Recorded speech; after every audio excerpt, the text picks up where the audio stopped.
Hello বন্ধুরা, আমি অমিত আছি তোমাদের সঙ্গে। আর তোমরা শুনছো ভৌতিক কথা, কিছু অনুভূতি এমন যা তোমাদেরও হতে পারে। সঙ্গে রয়েছে নেহা। ওয়েলকাম ব্যাক বন্ধুরা। আজকে তোমরা শুনবে 3টি ঘটনা এবং আমি তোমাদেরকে আজ বলতে চাই যে তোমরা একদম দেরি করো না। সিট বেল্ট বেঁধে নাও, চুপটি করে বসে পড়ো, কানে টুক করে হেডফোনটা গুঁজে নাও। আজকে যে ঘটনাগুলো তোমরা শুনবে সেগুলো তোমরা আজকে জাস্ট ফিল করো। ফিল করলেই তোমরা বুঝতে পারবে তোমরা আজকে ঘটনা শুনলে। তোমরা যেরকম কমেন্ট করছো আমি দেখছি, ভৌতিক কথা যত দিন যাচ্ছে তত উন্নত হচ্ছে। যত দিন যাচ্ছে ভৌতিক কথার এপিসোডগুলো জমজমাট হচ্ছে। হ্যাঁ, তোমরা ঠিকই বলেছ, আমরা কাজের খাটনিটা আরও বাড়িয়ে দিয়েছি। তোমরা এভাবেই বেশি বেশি করে কমেন্ট করো, তোমরা বেশি বেশি করে 10:45 উপস্থিত হও, তাহলেই না জোশটা পাওয়া যাবে, ভেতর থেকে যে ইচ্ছে শক্তিটা সেটা আসবে। তো আর কথা বাড়াবো না, তোমরা এভাবেই 10:45 চলে এসো। এবার আমরা পাড়ি দেব ভূতের রাজ্যে। হ্যালো অমিতদা, আমি বাংলাদেশ থেকে লাবণ্য বলছি।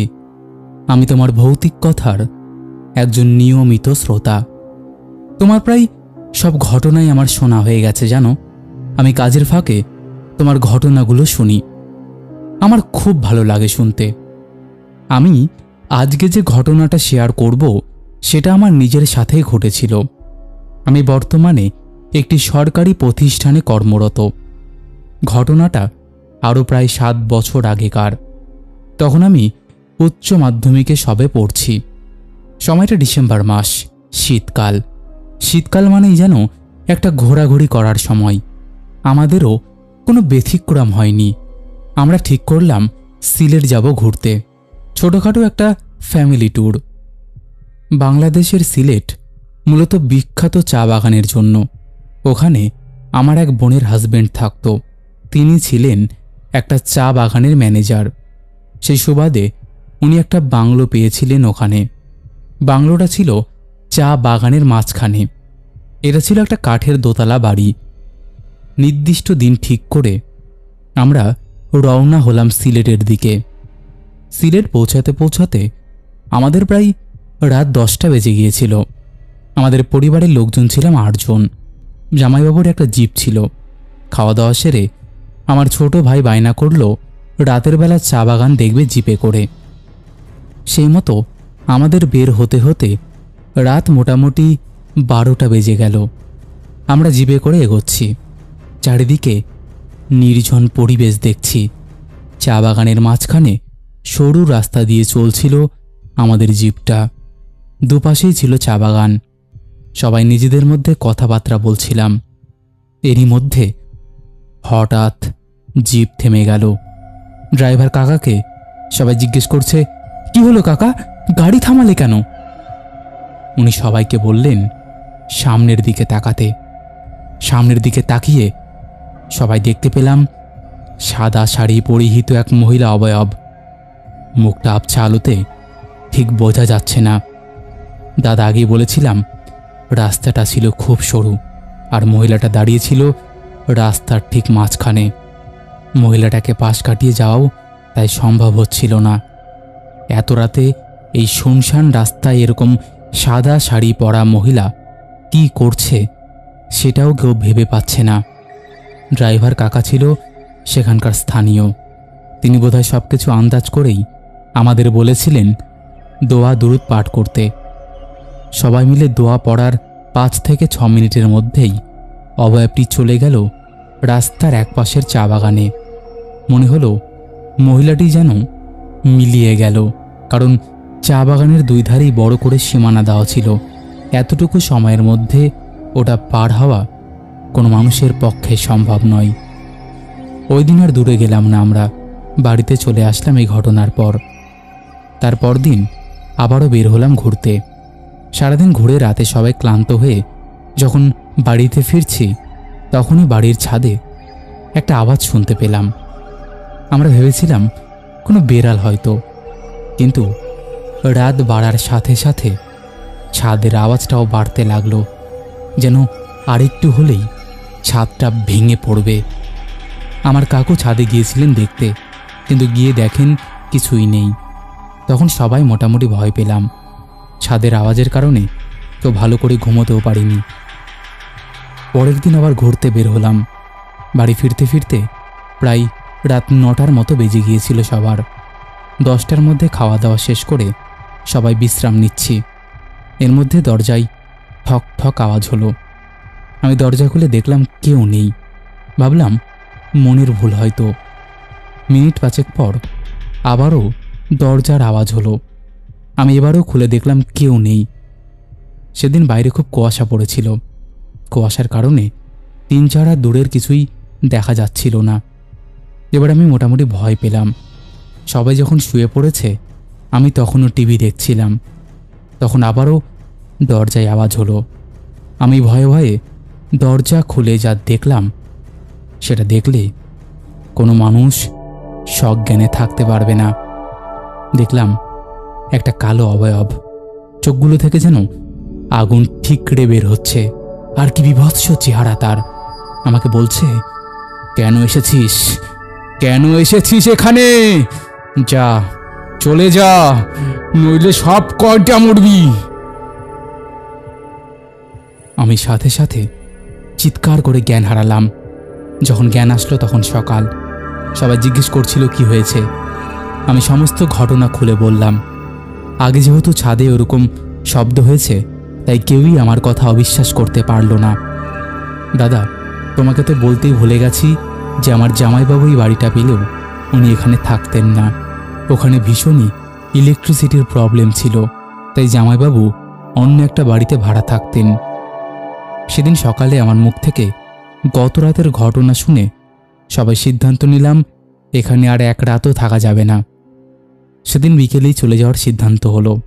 যাওয়ার আগে জামাইবাবু সবাইকে নিয়ে গেলেন চা বাগানে ওনার কলিগদের সাথে পরিচয় করাতে।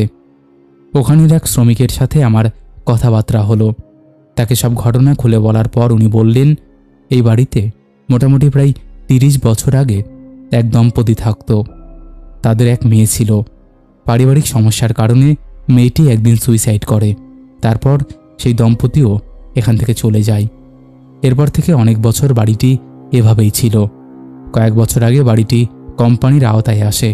কোম্পানির আর এক কর্মচারীও থাকার জন্য বাড়িটি পেয়েছিল। 5 দিন থাকার পর তারা বিভিন্ন প্রকার ভয়ঙ্কর ঘটনা দেখার পর বাড়িটি ছেড়ে দেয়। স্থানীয়রা বলে রাতে নাকি এই বাড়ি থেকে কান্নার আওয়াজ পাওয়া যায়। এ বলে উনি ওনার কাজে চলে গেলেন। তারপর সেদিন বিকেলেই আমরা ওখান থেকে বাড়ির উদ্দেশ্যে চলে আসি। রাস্তায় কোনো সমস্যা হয়নি, কিন্তু সেই রাতের কথা আমি এখনও ভুলতে পারি না। এই ছিল আমার ঘটনা। জানি না কতটুকু গুছিয়ে লিখতে পেরেছি। তোমার ভালো লাগলে পড়ে শুনিও। ভুল ত্রুটি হলে ক্ষমার দৃষ্টিতে দেখবে সবাই। দাদা, 2 মাস পরে আমার জন্মদিন। তুমি যদি অগ্রিম 2টো লাইন বলতে জন্মদিনের শুভেচ্ছা জানিয়ে খুব খুশি হব। আমি তোমার কণ্ঠের ভীষণ বড় ভক্ত। তোমার শীতল গলায় ঘটনাগুলো যেন জীবন্ত রূপ ধারণ করে। ঘটনাটি যদি পড়ে শোনাও তাহলে আমাকে প্লিজ বলে দিও। আর কত নম্বর এপিসোডে শোনাবে সেটা যদি বলতে পারো খুব ভালো হয়। আমার কাছে আরও ঘটনা আছে, সময় করে তোমাকে পাঠাবো। আর একটা কথা, জমিরদা আমাদের এত এত ঘটনা পড়ে শোনাই, সে অমিতদার সাথেও কি এরকম অতিপ্রাকৃত কিছু ঘটেছে? প্রশ্ন রইল তোমার কাছে দাদা। ধন্যবাদ। না গো, প্রথমে বলি যে আমার সাথে এরকম ঘটেনি। ঘটেছে বলতে একটা বলেছিলাম এক কলিগের বাড়িতে হয়েছিল, এবং একটা বলেছিলাম আমাদের পাড়ার এক পুজোর দিন ঘটেছিল। এক ছাদে একটা জাস্ট সাদা কুণ্ডলি পাকানোর মতো অবয়ব দেখেছিলাম।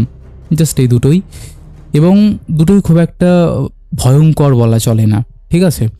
যাই হোক, আশা করছি তোমাদের এই ঘটনাটি ভালো লেগেছে। আর হ্যাঁ, তোমাকে অ্যাডভান্স তোমার জন্মদিনের অনেক অনেক শুভেচ্ছা ভালোবাসা জানিয়ে রাখছি। অবশ্যই সেদিন তুমি আমাকে টেক্সট করো বা তার আগের দিন টেক্সট করো, আমরা অবশ্যই কথা বলবো, ঠিক আছে? তো ভালো থেকো, সবসময় এভাবে সাপোর্ট করে যাও। তো যাই হোক বন্ধুরা, যেটা বলছিলাম, আশা করছি ঘটনাটা তোমাদের ভালোই লেগেছে। ঠিক এইরকমই একটা ঘটনা আমি শুনেছিলাম। এইরকম বলা ঠিক না, মানে এই রিলেটেড আর কি। তোমরা ফরেস্ট জানো তো? ফরেস্টের যারা গার্ড থাকে তাদের কিন্তু ফরেস্টের মধ্যেই বেশিরভাগ ক্ষেত্রে একটা ঘর তোলা থাকে, সেখানে তারা থাকে। তো এরকমই যেন হয়তো ফরেস্টে অনেক সুইসাইড হয়, অনেক মার্ডার হয়।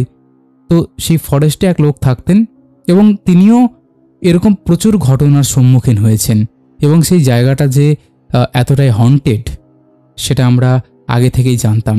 তো এই ঘটনাটাও তোমরা যদি শুনতে চাও তাহলে কমেন্ট করে জানিও, আমি অবশ্যই তোমাদেরকে সেই ঘটনাটা আরও ভালো করে কালেক্ট করার পর শুনিয়ে দেব। কিন্তু অবশ্যই তোমাদের বেশি বেশি করে কমেন্ট করতে হবে। চলো আর কথা বাড়াচ্ছি না, আশা করছি ঘটনাটি ভালো লেগেছে। তোমরা যদি এমন ঘটনা শেয়ার করতে চাও তাহলে অবশ্যই আমাদের সাথে কন্ট্যাক্ট করতে পারো। আমাদের সাথে কন্ট্যাক্ট করা একদম ইজি। আমাদের হোয়াটসঅ্যাপ নাম্বার থেকে শুরু করে সমস্ত সোশ্যাল মিডিয়ার লিঙ্ক তোমরা ডেসক্রিপশন সেকশনে পেয়ে যাবে। তো আর দেরি কিসের, তাড়াতাড়ি কন্ট্যাক্ট করে নাও। চলো আর কথা না বাড়িয়ে এবার আমরা শুরু করছি পরের ঘটনা। হাই দাদা, আবারও কিছু ঘটনা লিখতে বসলাম। তো যে ঘটনাটা বলবো সেটা ঝাড়গ্রামের ঘটনা। সত্যি কথা বলতে অমিতদা, কাজ করা হলো পেশা আর তান্ত্রিক বিদ্যা হলো নেশা। আর এই কথা আমি সবসময় কাজের জায়গায় গোপন রাখি। তো একদিন হঠাৎই আমার বাড়ি থেকে কল আসে। আমি ফোনটা রিসিভ করি প্রত্যেক দিনের মতো। আমাকে বলা হয় বাড়িতে কিছু লোক এসেছে, ওনাদের আমাকে দরকার। তখন আমি জিজ্ঞেস করলাম কী বিষয়ে। আমাকে বললেন সব কিছু তো আর মোবাইলে বলা যায় না, তাই ওনাদের সাথে একবার কথা বলতে। আমি তখন জিজ্ঞেস করলাম আপনাদের কী প্রবলেম হয়েছে একটু জানান। তখন ওনারা বলল দাদা একটু যদি বাড়িতে আসতেন তাহলে খুব ভালো হতো, সামনাসামনি বলতাম তোমাকে। আমি বললাম দেখুন, কাজের জায়গা থেকে তো যখন তখন ছুটি নেওয়া যায় না, তাই চাইলে বলতে পারেন কি হয়েছে, আর আমাকে বলতে না চাইলে বাড়ির কাউকে বলুন। এরপর আমার বাবা ফোনটা ধরে বলল ওই বিষয়ে তো আমরা কিছু করতে পারবো না রে বাবা। তখন বাধ্য হয়ে আমাকে বাড়ি যেতে হলো। ওরা আমার জন্য সারাদিন অপেক্ষা করেছিল। আমি পৌঁছই বিকেল 4টে নাগাদ। বাড়ি ঢোকার পথে কিছু অনুভূতি যেটা সবাই করতে পারে না, আমি সেটা করলাম। বাড়িতে পৌঁছে ওনাদেরকে জিজ্ঞেস করলাম এবার বলুন তো প্রবলেমটা কি হয়েছে। ওনারা বললেন আমাদের বাড়িতে না এমন কিছু করে রেখেছে যে আমাদের বাড়িতে শান্তি বলতে কিছু নেই। আমার ছোট ছেলেকে ওরা কিছু একটা করে রেখেছে। ভালো ছেলে, সুস্থ ছেলে, স্কুলে যেত। ওই ছেলে হঠাৎ এত অসুস্থ হয়ে পড়লো যে হাসপাতালের লোকজনও ভয় পেয়ে গেছে। সব বিষয় জানার পর আমি বললাম ঠিক আছে তোমরা এখন যাও, আমি কালকে যাব। এই শুনে ওনারা তখন অনুরোধ করে বললেন যদি একটু আজকে যেতেন তাহলে হয়তো খুব ভালো হতো। আমি তখন বললাম যখনই বলবেন তখনই তো আর যাওয়া যায় না, আমাদেরও তো কিছু নিয়ম থাকে। কিন্তু ওনাদের বারবার বলাতে আমি তখন বাধ্য হয়ে বললাম ঠিক আছে যাব। তো ওরা গাড়ি ভাড়া করে এনেছিল। ওনাদের সাথে যাওয়ার জন্য আমি একজনকে নিয়ে বেরিয়ে পড়ি। আমার ওখানে পৌঁছতে পৌঁছতে মোটামুটি 3টে বেজে যায়। লোকটা খুব গরিব, আমার দেখে সত্যি খুব কষ্ট হলো। সেদিন আমি ওনাদের বাড়িতে শুয়ে পড়ি। শোয়ার সময় আমার অনুভূতি হচ্ছিল কেউ যেন আমাকে কোথাও থেকে দেখছে। যাই হোক আমি শুয়ে পড়ি। পরের দিন সকালে ওনার ছোট ছেলেকে দেখার জন্য হসপিটালে যাই। হসপিটালের ভেতরে যখন পৌঁছালাম দেখলাম ছেলেরা যেন আধমরা হয়ে গেছে, নিজের হাত পা ছুঁড়ে নিজেকে কষ্ট দিচ্ছে। আর সবচেয়ে অবাক করার বিষয় হলো তার শরীরে যেন এক ফোঁটাও রক্ত নেই। ও আমাকে দেখে বারবার ভয়ের দৃষ্টিতে আমাকে দেখছে। ওর চোখের দিকে তাকিয়ে আমি বুঝে গেছি ওর শরীরে একজন নয় একাধিক জনকে ঢুকিয়ে রেখেছে। আমি হসপিটাল থেকে বেরিয়ে ওদের বাড়িতে যাই। আমি ওনাদের স্পষ্ট বললাম হসপিটালে না রেখে বাড়িতে নিয়ে আসো। হাসপাতাল থেকে রোগীকে বাড়িতে আনলো। বাড়ি যখন নিয়ে এলো আমি তখনই ওর কাছে যাই, আর ও ভয়ের দৃষ্টিতে আমার দিকে তাকিয়ে থাকে আর কাঁদতে থাকে। আমি বললাম আজকের দিনে কেউ বাড়ি থেকে বেরোবে না, কেউ যেন বাড়িতে নাও আসে। আমি একটা পুজো করব, ছেলেটাকে আমার থেকে কিছুটা দূরে শুইয়ে রাখো আর সব জোগাড়গুলো করে রাখো। তো সেই মতো তারা করে দিল। আমার সাথে আমি যাকে নিয়ে গিয়েছিলাম আমি তাকেও আমার কাছে রাখিনি, আমি একাই যজ্ঞ করব বলে। আমি বাড়ির লোককে বলে দিই এখন বাজে 9টা, আপনারা কোনো ক্রমে আমি যেই রুমে পুজো করছি সেই রুমে যাবেন না। বাইরে থেকে অনেক আওয়াজ আসতে পারে, কিন্তু আপনারা দরজা খুলবেন না আর দরজা বাইরে থেকে লাগিয়ে দেবেন। আর আমার এই পুজো শেষ হতে হতে সকাল হয়ে যেতে পারে, আর যে এই কাজটা করেছে তাকেও আমি এই বাড়িতে নিয়ে আসব, সে যতই বড় তান্ত্রিক হোক না কেন। আমি সব কিছু বলে দিয়ে যজ্ঞ চালু করি। যজ্ঞ চলাকালীন যেসব ঘটনা ঘটেছে আমি সব ঘটনা হয়তো বলতে পারবো না, কিন্তু কিছু ঘটনা যজ্ঞ চালু করার আগে ঘটেছিল সেটাই বলবো। এবার তোমরাই বলতে পারো সব ঘটনা বলবো না কেন। আসলে এবার তোমরা বলতে পারো যে সব ঘটনা বলবো না কেন। আসলে এটা আমার নিয়মের বিরুদ্ধে, বলা যাবে না। তো ঘটনায় আসি। যজ্ঞ চালু করার পর ছেলেটি সঙ্গে সঙ্গে উঠে বসল। উঠে আমাকে বলছে, দেখ, আমাকে ছেড়ে দে, আমাকেও পাঠিয়েছে বলেই তো আমি শরীরে এসেছি। আমি তখন বললাম, ওর শরীর থেকে তুই বেরিয়ে যা। ও বলল, না, আমাকে পুড়িয়ে দেবে।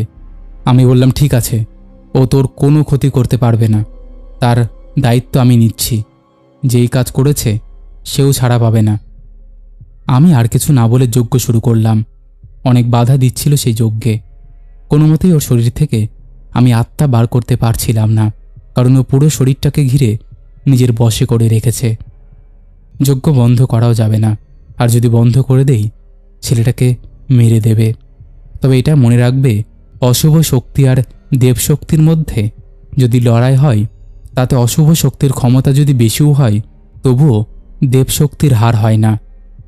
যে কাজটা করেছিল ওনাদের বাড়ি থেকে কিছুটা দূরে ওই তান্ত্রিকের বাড়ি। আমি দৈব চালনে ওই তান্ত্রিকটাকে টেনে নিয়ে চলে আসি ওদের বাড়িতে, কারণ আমার ক্ষমতা এতটা ছিল না যে ও কোথায় সেই অশুভ জিনিসটাকে রেখেছে সেটা খুঁজে বার করব। ওটা না বার করালে ওদের বাড়ি থেকে প্রবলেম যাবে না, আর একমাত্র যেই রেখেছে তাকে ছাড়াও তা খুঁজে পাওয়া মুশকিল। তো ওনাকে নিয়ে আসা হলো ওনাদের বাড়িতে। আমি তখন ওই তান্ত্রিকটাকে বলছি, দেখ, দূর থেকে যতই শক্তি দেখাস না কেন, তোর শক্তি আমার কাছে কিছু করতে পারলো না। তুই যত বড়ই তান্ত্রিক হ না কেন, তোর শক্তি তোর কাছ থেকে কেড়ে নেওয়ার ক্ষমতা আমি রাখি। এরপর গ্রামের লোকজন মারধর করার পর ওই লোকটি বলল, ওদের বাড়ির ঈশান কোণে ওইটা পুঁতে রেখেছে। এরপর পুরো এক মানুষ গর্ত করে ওইটা খুঁড়ে যখন বের করলো, দেখা গেল ওর মধ্যে 4টা হারাম আত্মা বন্দি করে রেখেছে, আর একটা কাগজে ওনার পরিবারের প্রতিটা লোকের নাম লেখা আছে। এর মনে হলো তান্ত্রিকটা চাই এক এক করে যেন ওদের পরিবারের সবাই মরে যায়।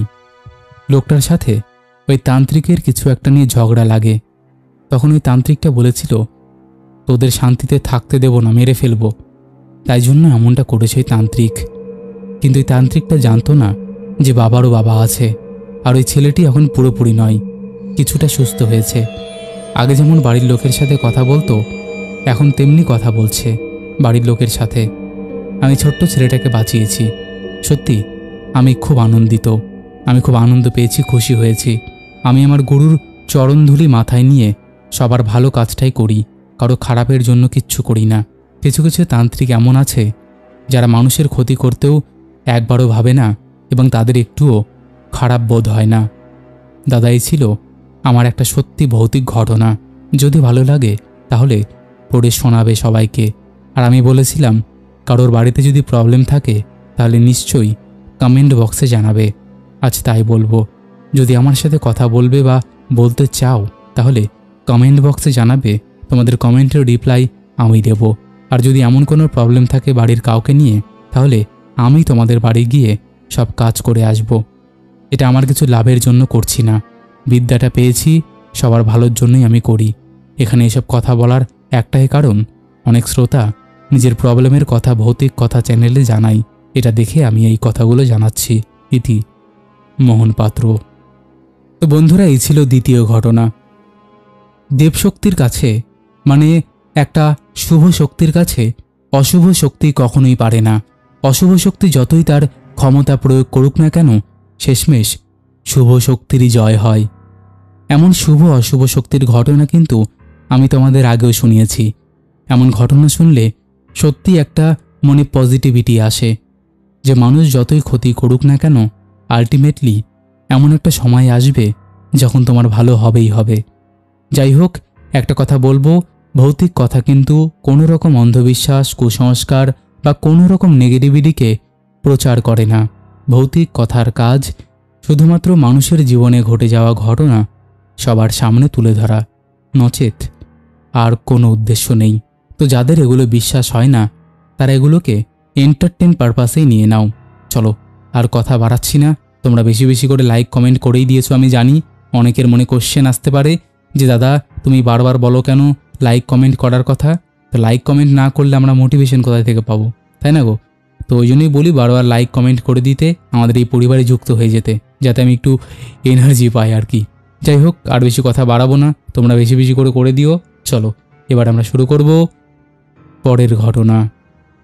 আমি শ্রেয়াস, খড়গপুর শহর থেকে একটু ভেতরে থাকি। প্রথমে নিজের ব্যাপারে একটু বলি।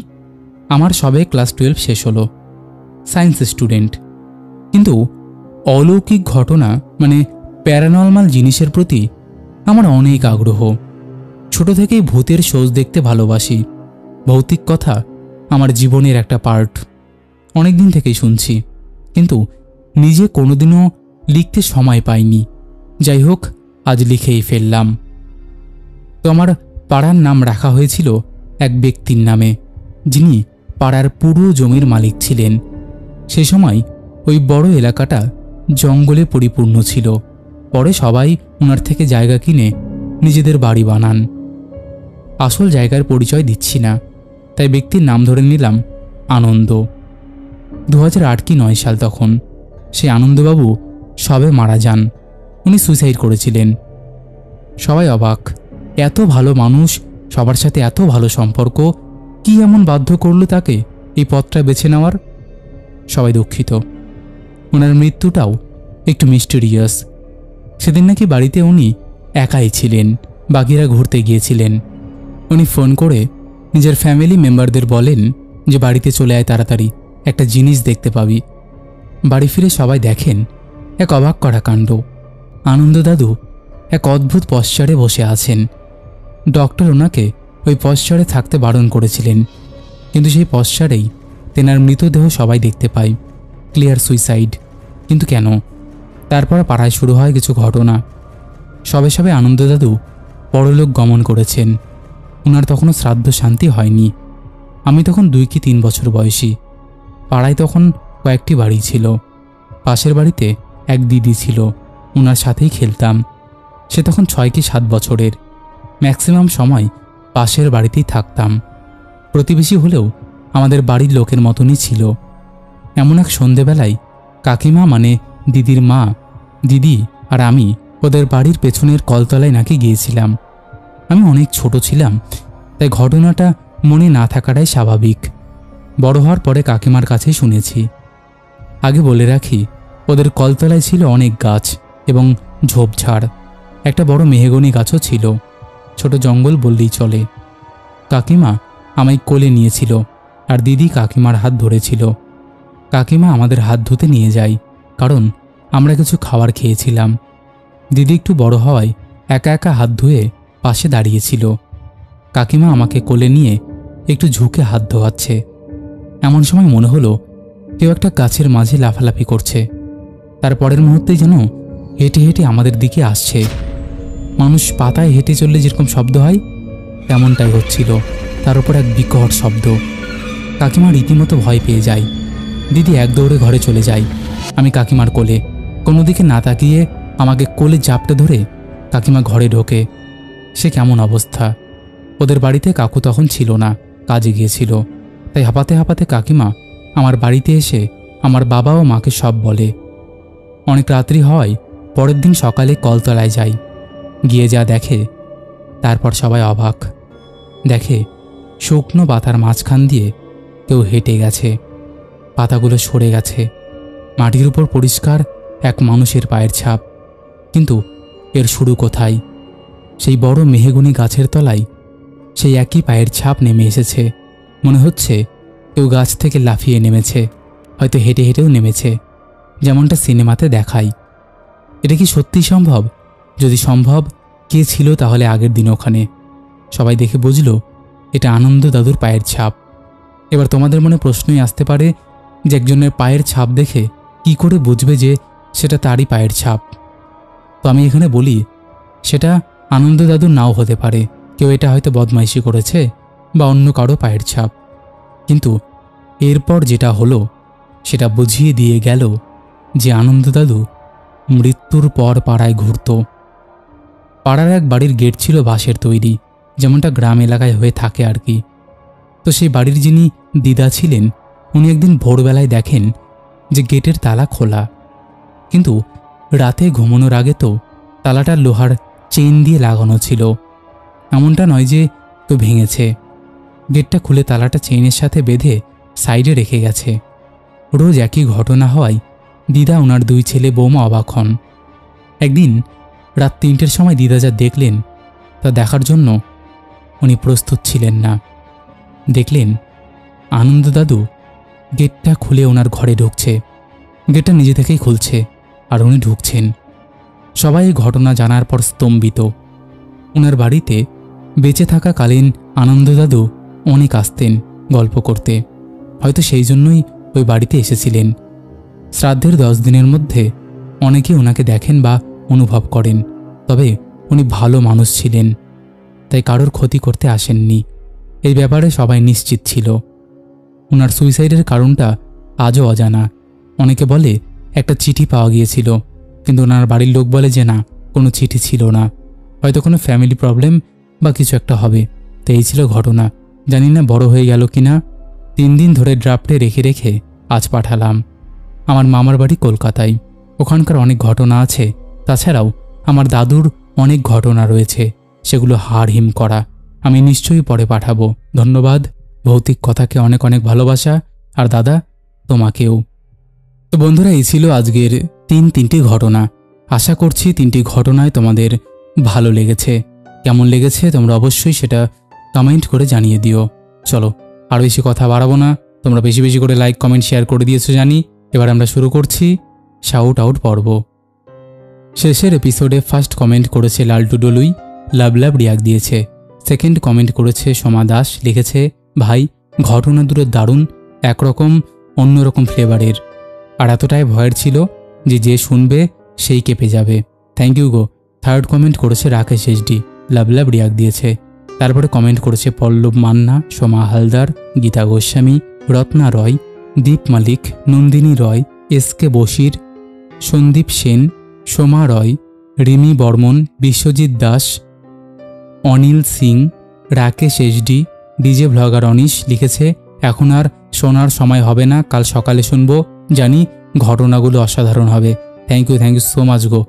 তারপরে কমেন্ট করেছে মল্লিকা ডেলি ব্লগস, লিখেছে দাদা আমি আরাধ্যা বলছি, আমার নামটা একটু হ্যালো করে বলো। হ্যালো আরাধ্যা। তারপরে কমেন্ট করেছে চুমকি ঘোষ, সৌরভ পাঠনায়ক, পম্পা মহন্ত, শর্মিষ্ঠা দাস লিখেছে চলে এসেছি দাদা ঘটনা শুনতে, তুমি কেমন আছো? ভালো গো, তুমি কেমন? তারপরে কমেন্ট করেছে বিকি বাগচি, দীপশ্রী দাস, মনিকা ত্রিপুরা লিখেছে ভাই একদিন ভৌতিক কথা না শুনলে পেটের ভাত হজম হয় না। থ্যাংক ইউ গো। তারপরে কমেন্ট করেছে পাপড়ি দোলা, লিখেছে অনেকদিন পর শুনছি দাদা, নেট ছিল না, তুমি কেমন আছো? জানি ভয়ের হবে, অসম হবে ঘটনাগুলো। থ্যাংক ইউ গো, তোমাদের এই বিশ্বাসটাই তো বলতে পারো আমাকে টিকিয়ে রেখেছে। তারপরে কমেন্ট করেছে নানু বেরা, আরাফুল হোসেন। তারপরে কমেন্ট করেছে তনু সুবীর, সীমা রবি দাস, সুমিত ঘোষ, মৌটুসী দাস, কে এস পাল লিখেছে শুনলাম তোমার গল্প দাদা, খুব ভালো লাগে, তোমার গল্প না শুনলে থাকতেই পারি না, আর যত পুরনো এপিসোডগুলো সব ফাঁকাবেলেই শুনি। একদম, থ্যাংক ইউ সো মাচ। তারপরে কমেন্ট করেছে নিকিতা শর্মা, লিখেছে হ্যালো দাদা, অনেকদিন পর তোমার চ্যানেলের ঘটনা শুনতে আসলাম, খুব ভালো লাগে, আমার নামটা একবার নিও, তুমি কেমন আছো? ভালো আছি গো, তুমি কেমন আছো? তারপরে কমেন্ট করেছে সনাতন পাত্র, সুজিত দাস, অতনু রয়, সমীরণ ঘোষ, রাইডার পাপন, আকশে অধিকারী, অমিতা ঠাকুর, সঙ্গমিত্র রয়, সঞ্জিত দাস, স্বপ্না বাজেল, জয় বণিক, রিয়া বৃষ্টি লিখেছে খুব সুন্দর দুটো ঘটনাই, তোমার বলা এক একটা ঘটনা ঘুমের মেডিসিনের কাজ করে, really your voice so cute. Thank you so much গো। তারপরে কমেন্ট করেছে সাগর দা, পাপিয়া দে, কৃতিকা দাস, সানিয়া লাবণ্য। এটা আমার ফার্স্ট কমেন্ট। তোমায় একটা ঘটনা পাঠিয়েছি দাদা হোয়াটসঅ্যাপে, প্লিজ রেসপন্স করো। তোমার ঘটনা তো চলে এসছে গো আজকে। তারপরে কমেন্ট করেছে সঙ্গমিত্র শর্টস, শঙ্কর চক্রবর্তী, নিতু কুমার, সুদীপ দাস। এরকম অসংখ্য প্রিয় মানুষেরা আমাদের শেষের এপিসোডে কমেন্ট করেছে, যাদের কমেন্ট আমি আর চাইলেও পড়তে পারছি না। তো আজকের মতন এখানেই শেষ করছি, আবার দেখা হবে নতুন কোনো ঘটনা নিয়ে।